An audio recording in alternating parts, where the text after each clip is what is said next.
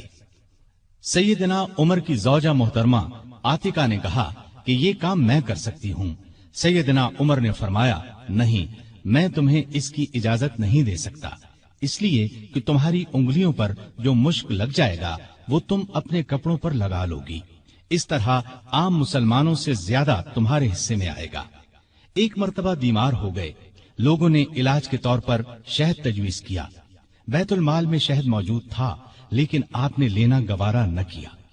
آخر لوگوں کو جمع کیا گیا، جب سب نے اجازت دے دی تب شہد دیا۔ آپ نے عدل و انصاف کا بہترین نمونہ دنیا کو دکھایا۔ اللہ سے ڈرنے والے قاضی مقرر کیے، ان کی تنخواہیں مقرر کی، انہیں حکم دیا کہ تمام فیصلے قرآن اور حدیث کے مطابق کیے جائیں۔ قرآن اور حدیث میں حکم نہ ملے تو جس رائے پر عالموں کا اتفاق ہو اس کے مطابق فیصلہ دیا جائے۔ انہوں نے کوفہ میں شریح کو قاضی مقرر کیا، ان کے فیصلے بہت مشہور ہوئے۔ امیر المومنین کے خلاف بھی فیصلے دے دیتے تھے۔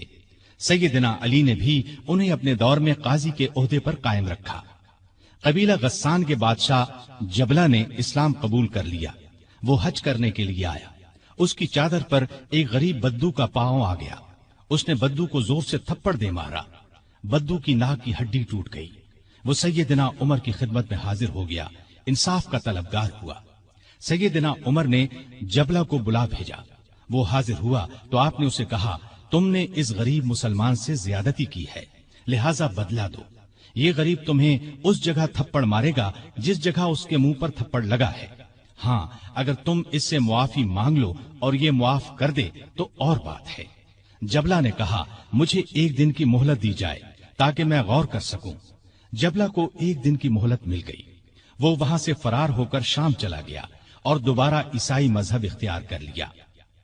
ایک مرتبہ حج کے موقع پر ایک شخص نے گورنر کی شکایت کی کہ اس نے مجھے بے قصور 100 کوڑے مارے ہیں۔ سیدنا عمر رضی اللہ عنہ نے شکایت درست پائی تو حکم دیا، تم بھی اسے 100 کوڑے مارو۔ ایک عیسائی کسان نے شکایت کی کہ اس کے کھیتوں سے مسلمان فوج گزری ہے جس سے اس کا نقصان ہوا ہے۔ آپ نے بیت المال سے اسے 10,000 درہم دینے کا حکم دیا۔ سیدنا عمر فاروق نے عام لوگوں کو منع کر دیا کہ وہ شریعت کے کسی مسئلے پر اپنا فیصلہ دیں۔ اس کام کے لیے انہوں نے فتوے جاری کرنے کا محکمہ قائم کیا۔ فتوے دینے والے بزرگوں کے نام یہ ہیں: سیدنا عثمان، سیدنا علی، سیدنا عبد الرحمن بن عوف، سیدنا ابی بن قعب، سیدنا معاذ بن جبل، سیدنا زید بن ثابت، سیدنا ابو درداء، سیدنا ابو ہریرہ رضی اللہ تعالی عنہم۔ سیدنا عمر رضی اللہ تعالی عنہ نے پولیس کا محکمہ قائم کیا۔ رعایا کی خبر گیری رکھنے کے لیے راتوں کو گشت لگایا کرتے تھے۔ ملک شام کے سفر سے لوٹ رہے تھے کہ ایک بڑھیا نظر آئی۔ اس سے پوچھا کہ بڑی بھی عمر کے بارے میں کچھ معلوم ہے؟ وہ بولی، ہاں، سنا ہے شام گیا ہوا ہے، اللہ اس سے سمجھے، آج تک اس نے مجھے پھوٹی کوڑی تک نہیں دی۔ اسے معلوم نہیں میں کتنی تنگی سے گزارا کر رہی ہوں۔ سیدنا عمر نے یہ سن کر فرمایا، بڑی بھی تم نے جا کر عمر کو اپنا حال بتایا؟ بڑھیا نے کہا، اگر اسے رعایا کا حال معلوم نہیں تو خلافت کیوں کرتا ہے؟ سیدنا عمر فاروق رضی اللہ عنہ یہ سن کر رو پڑے۔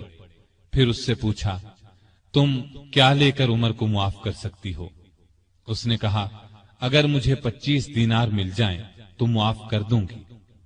آپ نے اسی وقت اسے 25 دینار دے دیے۔ وہ خوش ہو کر دعائیں دینے لگی، اللہ عمر کو معاف کرے، اس پر اپنی رحمت نازل کرے۔ بعد میں سیدنا عمر رضی اللہ عنہ نے اس کا وظیفہ مقرر فرما دیا۔ ایک رات گشت کے دوران میں چند بچوں کے رونے کی آواز سنی۔ معلوم ہوا کہ بچے بھوکے ہیں اور ماں نے انہیں بہلانے کے لیے ہانڈی میں صرف پانی ڈال کر آگ جلا رکھی ہے۔ آپ اسی وقت خادم اسلم کے ساتھ بیت المال گئے، آٹا، گوشت، گھی اور کھجوریں نکال کر خادم سے فرمایا، یہ تمام چیزیں میری کمر پر رکھ دو۔ اسلم نے عرض کیا، آپ کیوں تکلیف کرتے ہیں، میں اٹھا لیتا ہوں۔ آپ نے فرمایا نہیں، قیامت کے دن میرا بوجھ تم نہیں اٹھاؤ گے۔ پھر سب چیزیں اپنی کمر پر لاد کر لائے، خود کھانا تیار کیا، خود چولہا پھونکا، کھانا تیار ہونے پر اپنے سامنے بچوں کو کھلایا۔ انہوں نے پیٹ بھر کر کھایا، پھر اچھلنے کودنے لگے۔ سیدنا عمر انہیں اچھلتے کودتے دیکھتے اور خوش ہوتے رہے۔ عورت نے ان سے کہا، اللہ تمہیں نیک بدلہ دے، امیر المؤمنین بننے کے لائق تو تم ہو، نہ کہ سیدنا عمر۔ سیدنا عمر فاروق رضی اللہ عنہ یہ سن کر مسکرائے، پھر واپس مدینہ آئے اور اس عورت کا وظیفہ مقرر کر دیا۔ ایک روز شام کے وقت مدینے کے باہر ایک قافلہ اترا۔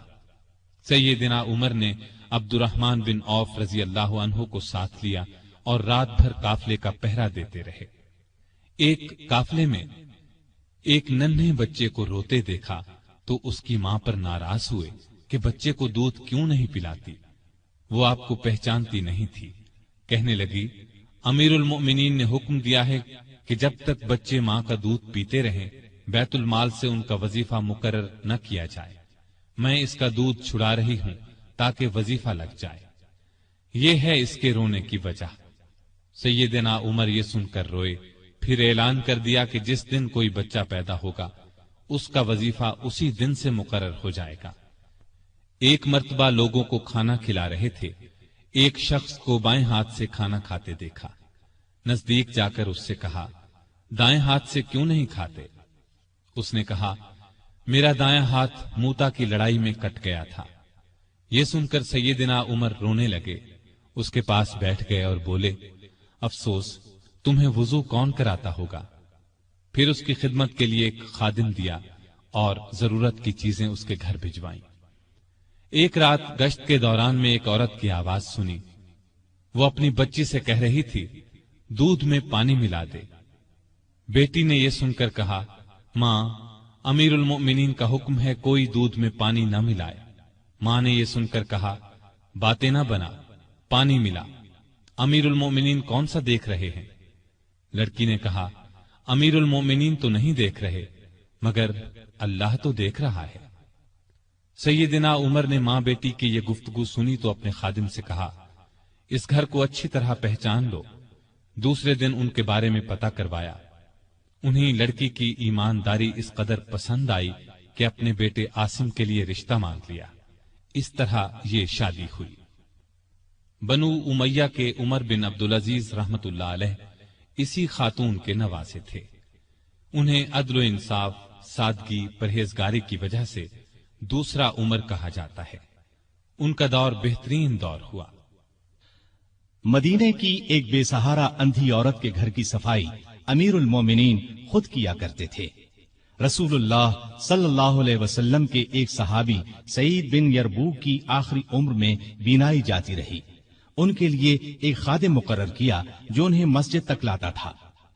راستہ چلتے ایک عورت نے سیدنا عمر فاروق کو روک لیا اور کہا، میں رسول اللہ صلی اللہ علیہ وسلم کے صحابی خفاف بن ایما کی بیٹی ہوں۔ شوہر فوت ہو گیا ہے، چھوٹے چھوٹے بچے ہیں، کوئی زمین بھی نہیں ہے۔